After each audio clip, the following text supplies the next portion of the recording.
Right on, everybody. How's it going? So I got some knives I want to show you. Imagine that. You've already seen this one before.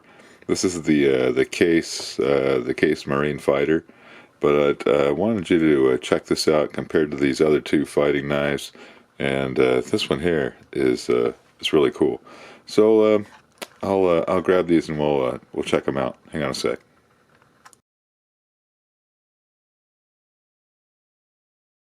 All right, so here's the Case Fighter. I've showed you this before. It's got leather handles, a steel butt cap that's been pinned on. You can see the end of the tang coming through there. It's 1095. Did I already tell you that? 1095 steel. It's it's got a 7-inch blade, and the overall length on this thing is just over 12 inches, 12.13 inches, according to the Case website. And they also mentioned that this was a prototype for what KaBar eventually came out with. And what you got going on here, which is a little different than the other ones, it still has the stamped thumb or finger guard here, but the stacked leather is pretty much round. It's just a little oval, but it's almost round, so it's kind of hard to like index the knife when you first pick it up. It does have a on the clip point here. It has been sharpened, and same with the full edge there. Very, very cool knife. And let me grab the KaBar. I'll be right back.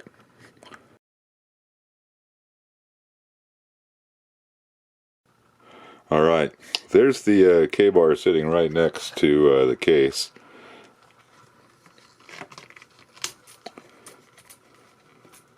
I'm gonna need both hands. Hang on a sec. All right, so here's the KaBar. As soon as you pick it up, I can notice right away that the handle is has been contoured a lot more oval shaped. So when you pick it up, it goes right to this position. It's pretty nice. It still has the stacked leather handles, metal cap. You can see the tang coming through there, so that's all pinned on. Got a stamped steel finger guard. 1095 Cro-Van steel. It's got a oxide cover on there. Actually, it's their KaBar's. I can't remember what they call it. They have some name for this coating. I should have probably figured that out before I started talking. The only thing that this doesn't have is, you see that top edge is still a false edge. It hasn't been sharpened yet. Nice little fuller here. The specs on that one are pretty similar to the Case. You're looking at a 7-inch blade, and the overall length on it is just under 12 inches. It's 11.875 according to the KaBar website. And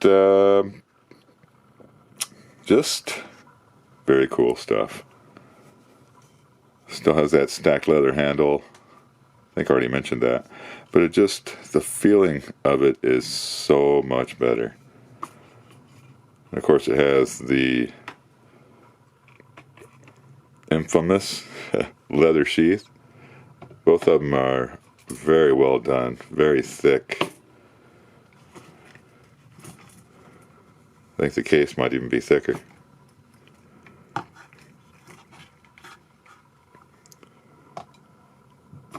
But you notice both of these are basically the same. Shape of the handle's a little different. Have about a 1/4 inch longer overall on this one. Blade is the same, 7 inches. Very cool stuff. I got another one I want to show you. It's from Ontario, and it's called the Trench Fighters, an MK3, so or Mark 3, whatever you want to call it. I'll be back in a minute.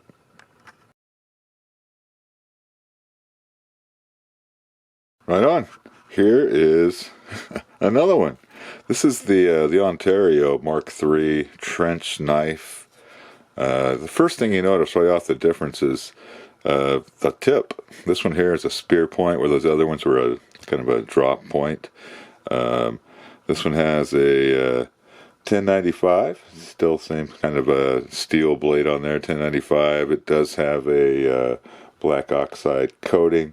It measures out, the blade is 6 3/4, and the overall length is, what does it say? It's 11 3/4. So it's the shortest of the big knives so far. It's got a stacked leather handle, just like the other ones. Pinned on end cap, steel butt cap. The leather is a little differently done than the other two knives, but it's very grippy, very grippy. And on their on the like the thumb side, it's got a slight. I don't know if you can tell. You can see it. It's not quite 100% straight. It has just a little bend forward where the thumb is, and it just has a nice little feel. It's got a top edge that's sharpened, and the full ball, the full deal there on the edge there. There you go. Very cool stuff. The leather sheath is also well made. It's not quite as thick as the other two, but very cool. That's pretty much it. I got one more though I got to show you, because, well, you just can't have too many knives. I'll be back. Right on. Here is another Ontario knife. This one is it's a Mark III, but it's a Mark III Navy knife. I don't know if I can even get this thing to zoom in enough. Probably not, since I'm going the wrong direction. But right there you can see it says USN. That's for US Navy. It's got that on both sides right there. I think you can see that one on there, but it's there, trust me. It's got this really heavy duty plastic sheath. It's got some drain holage at the bottom there, and I have to use both hands to take this thing out, because right here there is a spring mechanism that actually traps the blade in there, so it doesn't come out, as you can see. And there's no this retaining strap is for looks, basically. So hang on a second, I'll try to pull this thing out. So this one is just another freaking awesome knife. It's really it seems like it's heavier than the other three. I've got a sharpened edge on top. Same with the belly.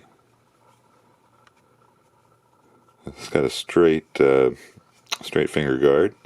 It's got a polycarbonate handle that I was looking at it. It doesn't appear to be in halves. It seems like it's a solid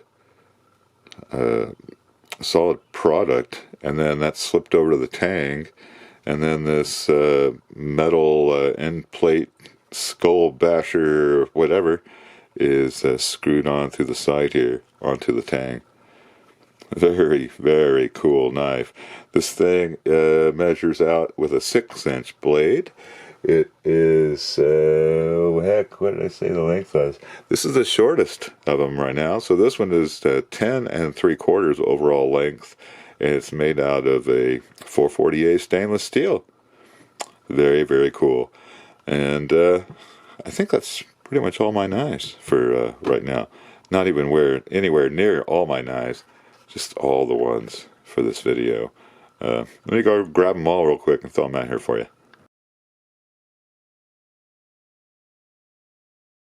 Well, there you go. You got the case at the top, the KaBar second one down, the Ontario trench knife third one down, and the Navy knife all the way there at the bottom. Some very, very cool blades.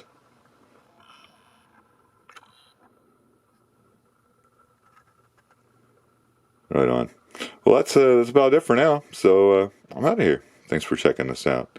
Oh yeah, and don't forget. I almost forgot to say forget to, but don't forget to share and like and subscribe or prescribe or self-medicate. Whatever you got to do. Thanks again. I'm out of here.